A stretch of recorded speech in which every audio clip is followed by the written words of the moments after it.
Hey guys, let's play a game. So for everybody who's new or anybody who hasn't seen these videos before, I created a system called Gamified Plotting, and you'll see if you saw the title of this video or you clicked on the picture, the image. I can brain this morning. I've been very sick again. This is like round number I think 6 for me since August. I'm tired. um, but anyway, what this is basically it's a tool for just getting really playful with creating stories. So I had a notebook before, it wasn't working. So what I'm doing is I created this, basically this is like tropes for different types of stories, environments, and then character sheets. And then what I'm going to do is this is 2-part series.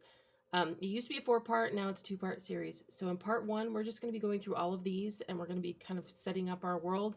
And then in the next part, next week, will be me sitting down and doing a full, like, 27 scene plot. So, anyway, let's get started. So, one of the first things that I think I do as an author is I kind of set up the world. Or maybe I start with a character, but for the purposes of this, I'm going to start with a world just because it's easier to kind of keep track. So, what we have here is different, like, types of stories and different tropes within them. And what I do is I roll for the trope, and then within the trope I have different things, different options that it can be. So you guys will see as I go. Anyway, so for our first trope, and I'm thinking I'm actually gonna roll to see which trope I want to do. So that's the D6. Okay, come here, you guys. Okay, so which kind of story am I doing? 2. So mystery tropes. So it'll be a mystery. Pardon my terrible handwriting, especially at this angle. It is very bad. And then I think I want to do at least one more. Ooh, horror. Okay, so it is a mystery horror. Okay.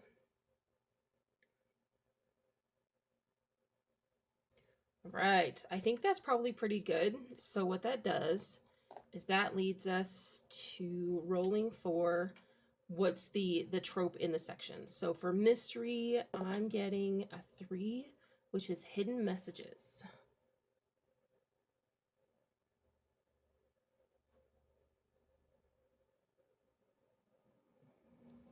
Okay, and for horror, I am getting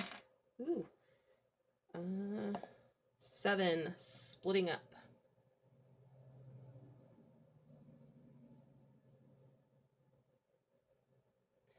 And because this is a mystery horror, which works really, really well together, actually, I'm thinking I want another horror trope. Okay, so 6, monsters everywhere.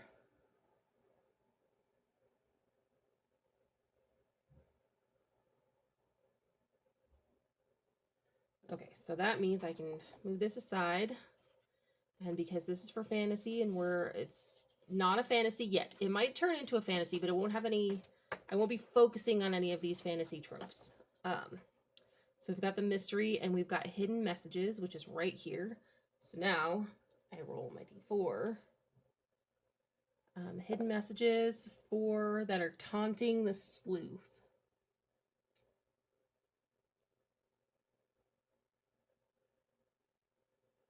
Okay, so taunting hidden messages. Ooh, I like that.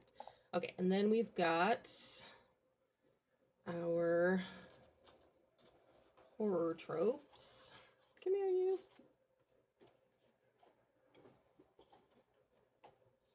Okay, and we'll do 4. Okay, let's try that up. Okay, so we've got splitting up. It's a 2. Okay, by choice. Okay, and then for monsters everywhere, 1, zombies. Oh yeah. Yeah. Okay, I'm excited. I'm excited. It is now officially a zombie story, which I love. I love zombie stories. I haven't actually written any zombie books. mostly because I end up always doing things with dragons or something like that. But I, at some point, am going to do a series that is a zombie series. Okay, so now we're looking for our environment. So we're going to do a D8 for each section. So it is going to be user chooses. I don't want to choose. Oh, here's another rule about this game. If I don't like what I roll, I'm gonna change it. And if I might make these something that you guys can like grab down below or something for free. I haven't decided yet, but yeah, I think that when you're writing a story and you're just doing this, whether it's for fun or not, if you get something that you don't want to write either because you've done it before or you don't like it, don't do it. Unless you decide to challenge yourself and try to make it something new. Then go ahead and do it. For me, I'm like, man, I don't want to. Okay. 1. Okay, so we are in a hot environment.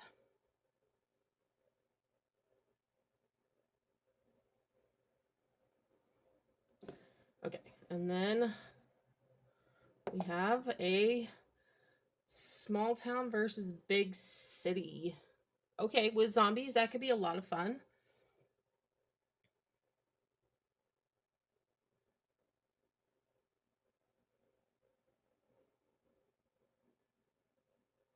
And then for life forms, we already have zombies. So depending on how weird this gets, I might just not add this in. 2 dragons. Okay, I don't know. That's a little bit too Game of Thrones for me. I don't want dragons. Stop it. Monsters. Okay. Okay. So life forms. Maybe we'll go with different types of I can spell of zombies. That satisfies that for me. If you guys can hear my ice machine in the background, I'm really sorry. It is very, very, very loud. Okay, so we are now looking at what type of hot environment are we going to be in. I didn't even hear the traffic. Once again, I'm very sorry. Okay, so our hot environment is in the city. Which, I mean, sure. Like, that fits. I think they're conspiring to make this as easy as possible for me, which is fine. It's totally fine. Okay, so small town versus big city. We're gonna go 3. Oh, food scarcity. Okay. That very much intrigues me because that is something that would happen in a zombie. So, okay, so it's basically, it really, really, really wants me to do just a pure, dirty, dusty, gross zombie. Okay. Let me see. Monsters.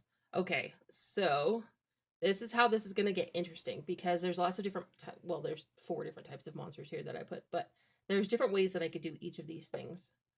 2 in dreams. I don't think I want to give the zombies the ability to infiltrate our dreams. Okay, in the shadows. Ooh, underground. Okay.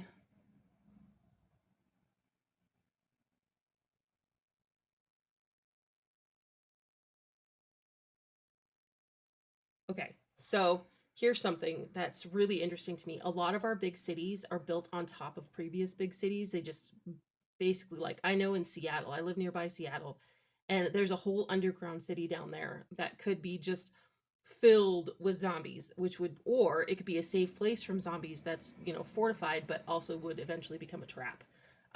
So I love the idea of doing an underground. I think that's great. That fits very well. And that's not something that I would have thought of my own. Okay, very likely. I very likely would not have thought of that on my own. Okay, so now we are getting to our characters, and I think I'm going to move. I'm just gonna move this right off here. So I think I'm gonna do. Let's do 3 main characters because we'll have the bad guy, the good guy, and the side good guy, and it's, of course, because it's a zombie flick, you're gonna have a lot of different characters. Or we could do like 2 different leaders of 2 different groups of people. I like that. And then the villain. I like that. Okay, we're gonna do leader 1.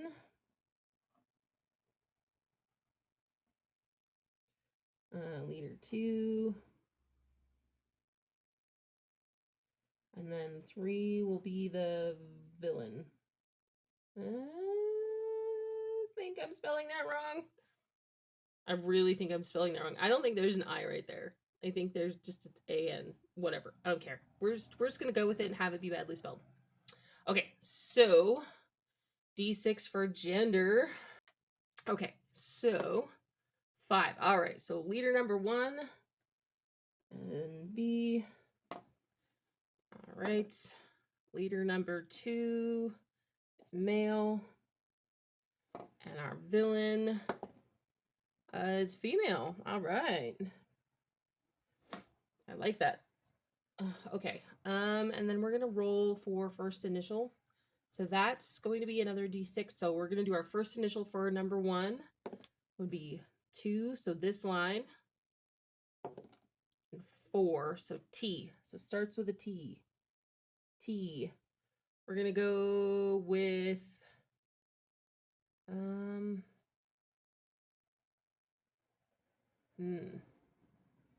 what is a good non-binary name that starts with a T?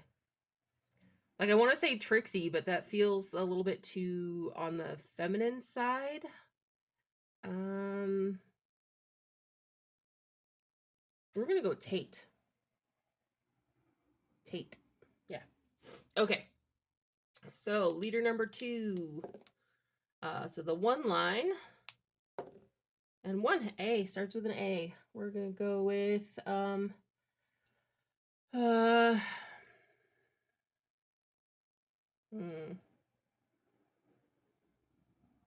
I could go biblical and go with Adam, but that feels a little ridiculous. I don't want to go with Aaron because I do not want to be writing Aaron the entire time.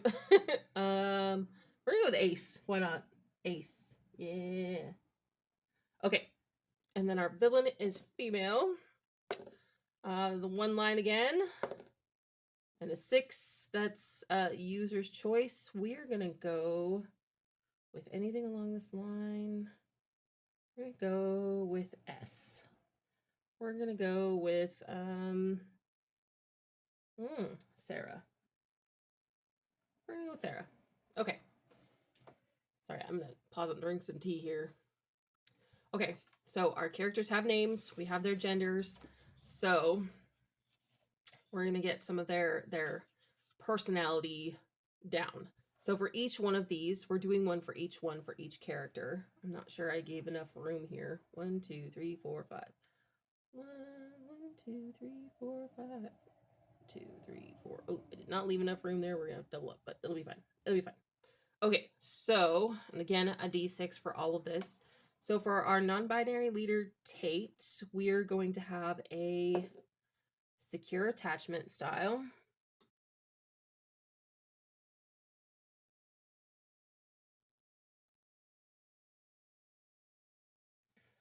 And then we're going to have our healthy coping mechanisms are emotion-based.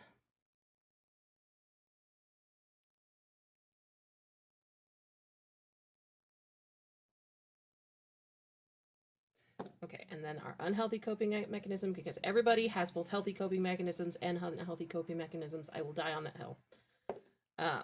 Okay, so unhealthy is food or food. Maybe I'll make them a smoker. Okay, so mental and emotional disorders, because again, I think that most people have something along these lines, or have experienced something along these lines. Okay, so Tate has anxiety. And then their false belief is going to be about themselves.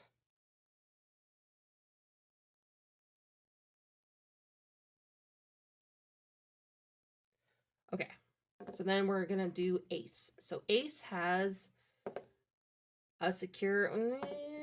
Let's make you more interesting. Okay, 4, a disorganized. Okay. All right.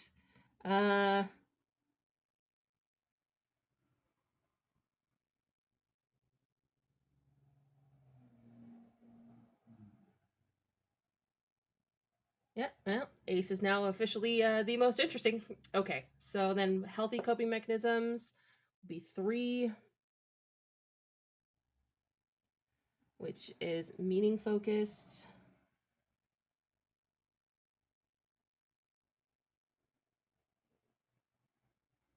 And then we'll go unhealthy coping mechanisms. 4, gambling.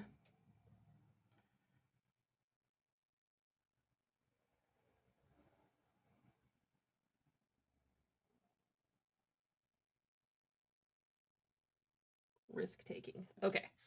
And then for mental and emotional, 6, user choice. I'm gonna say with a disorganized attachment style, they are likely suffering from some sort of PTSD because you don't get disorganized attachment without something pretty negative happening to form that in you. So we're gonna go with PTSD or CPTSD, which kind of show up slightly differently, but yeah, we'll see how that plays out. And then their false belief is about, I'm gonna go, they have a false belief about the universe. I like that.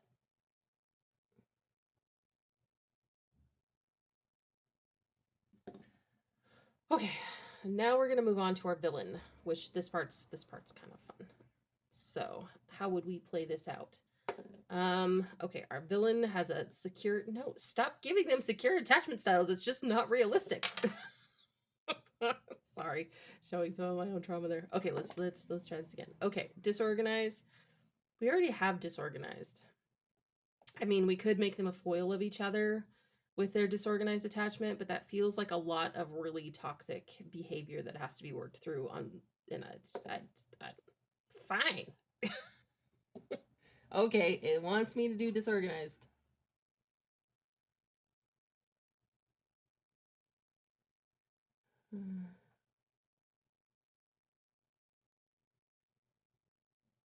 Okay, and then a healthy coping mechanism. 6. Um, let's go with, we're gonna go with problem solving.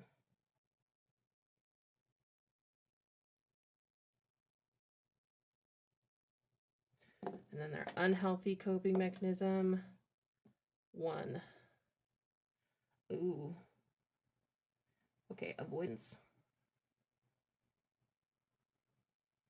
So maybe they're a villain by way of like avoiding dealing with the fact that there's a whole crap ton of zombies around.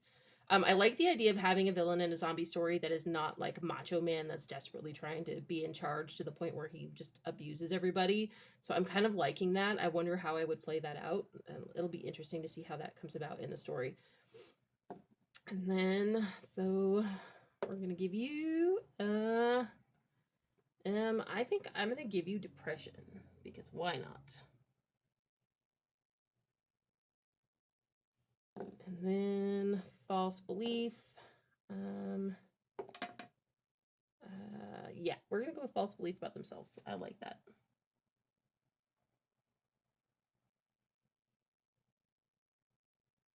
Okay, so we are done with these cards, as cute as they are.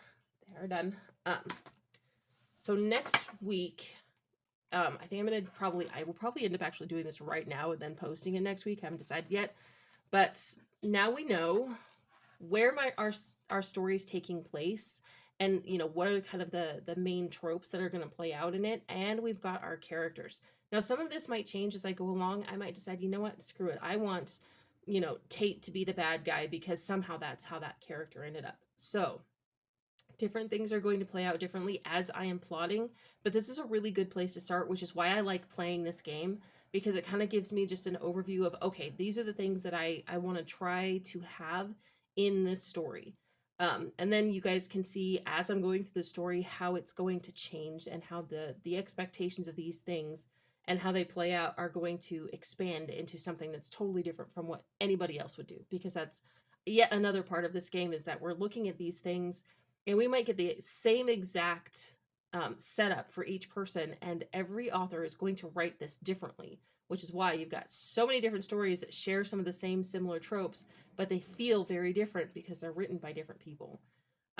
So anyway, thank you guys so much for watching. Please like and subscribe, and I will be back next week with the plotting of this video.